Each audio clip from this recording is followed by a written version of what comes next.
네, 여랑야랑 시작합니다. 이재명 기자, 첫 번째 주제 갈까요? 네, 그녀의 청문회 비법 이렇게 제목을 달았습니다.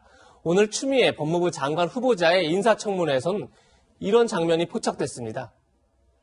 근데 천하의 추미애 추다르크도 역시 청문회 하니까 떨지 말고 하세요.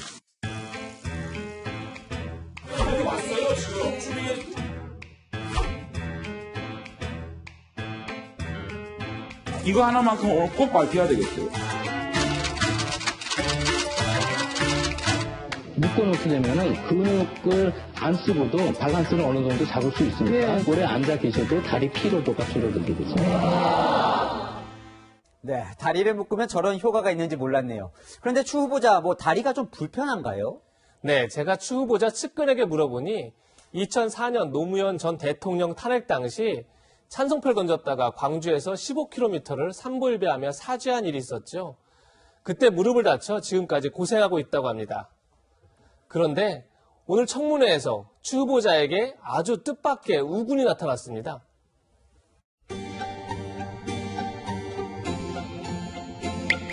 본인이 지금 이야기해도 기억이 정확히 나지 않는데 무슨 답변을 하겠어요, 이 자리에서. 정말 참.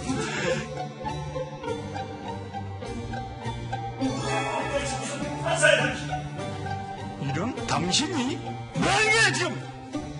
당신이가 보니까 우리 여상규 위원장님이 끝물에 너무나 사이를 잘 보셔서 제가 존경을 표합니다.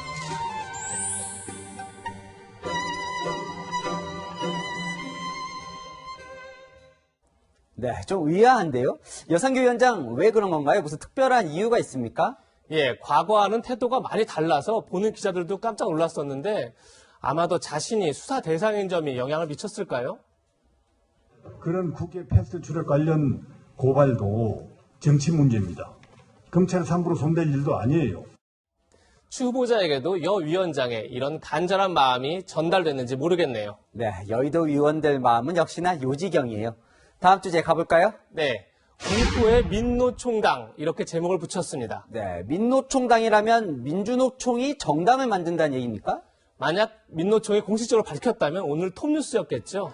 다만 민노총이 기성정당과의 연대가 아니라 정치에 직접 참여하는 걸 염두에 두고 있는 게 아니냐, 이런 의심을 살 만한 설문조사를 진행하고 있습니다. 조합원을 상대로 한 정치사업 설문조사인데요. 질문이 이렇습니다. 노동당, 민중당, 정의당 등 진보정당과 민노총은 어떤 관계여야 합니까? 주목해야 할 건 그 질문에 대한 보기입니다. 첫 번째 보기가 빠른 시일 내에 민주노총당을 만들어야 한다, 이렇게 적혀 있습니다. 네, 준연동형 비례대표제가 시행되면 실제로 우후죽순 비례정당이 생길 거다, 이런 예측도 나왔는데 이것도 그렇게 봐야 할까요?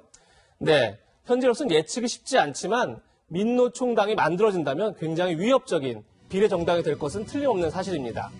준연동형 제도에선 정당 득표율이 3%만 넘으면 비례대표 선언석을 얻습니다. 정당 득표율 3%는 대략 71만 표입니다. 민노총 조합원이 96만 명, 그 가족까지 합치면 71만 표를 넘기는 게 결코 불가능한 일은 아닐 겁니다. 그렇게 되면 가장 피해를 볼 정당, 어딜까요? 네, 아무래도 친노동정당을 표방한 정의당이 아닐까 싶은데요. 맞습니다. 가뜩이나 민주당도 비례민주당을 만드는 것 아니냐, 이런 말이 나오는 상황에서 민노총당까지 만들어진다면 그야말로 낙동강, 오리알이 될 수 있는 거죠. 한국당의 이런 충고가 현실이 되는 겁니다. 정의당에 충고합니다. 의석 몇 개 챙겨보겠다는 욕심에 민주당이 쳐놓은 덫에 걸려든 것입니다. 결국 뒤통수 맞고 공수처법 들러리만 서게 될 것이 불보듯 뻔합니다. 정의당, 정신 차리십시오. 네, 이재명 기자, 실제로 보기에 민노총 창당 가능성 얼마나 된다고 보세요? 네, 민노총 입장에서는 창당을 하면 곧바로 원내 정당이 될 수 있고, 창당을 하지 않더라도 창당을 무기로 민주당이나 정의당을 압박할 수 있으니 그야말로 꽃놀이패인 거죠. 이번 민노총 설문조사에선 또 하나 눈에 띄는 내용이 있습니다. 문재인 정권에 대해 어떻게 생각하느냐, 이 질문인데요. 표기가 이렇습니다. 촛불로 탄생한 정권이니 지켜줘야 한다. 되는 게 없으니 지지를 철회했다. 그 다음 보기가 흥미로운데요. 무너지지 않을 정도로 강력하게 비판해야 한다. 이런 내용입니다. 무너지지 않을 정도로 이런 문구가 무척 인상적인데요. 창당과 정권 비판을 양손에 쥐고 여권을 압박하겠다. 이런 의도가 담긴 걸까요? 민노총에선 내년 총선과 관련해 조합원 의견을 모으고 있을 뿐이다. 이렇게 해명했습니다. 오늘의 한마디는 기한 없는 촛불 청구서 이렇게 정했습니다. 네, 영원한 니 편도 내 편도 없는 비정한 정치권입니다. 지금까지 여랑야랑이었습니다.